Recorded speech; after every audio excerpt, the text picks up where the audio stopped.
Free bus కదా అని 50 మంది ఎక్కాల్సిన బస్సులో 170 మంది ఎక్కడంతో ఆర్టీసీ బస్సుకు 2 చక్రాలు ఊడిపోయిన దుస్థితి.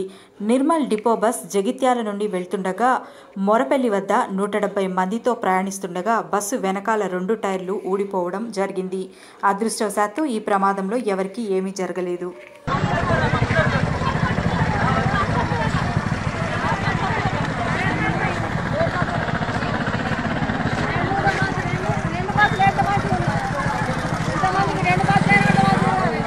ఇంతమంది ఎక్కుతారు ఒక్క బస్సులో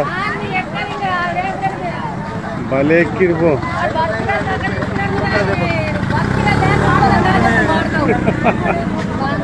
మరి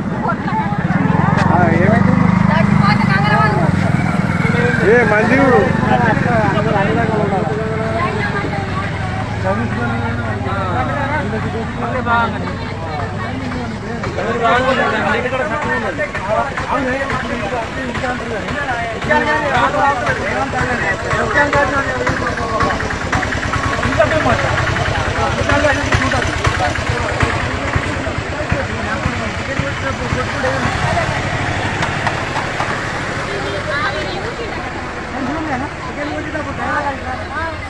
Beep.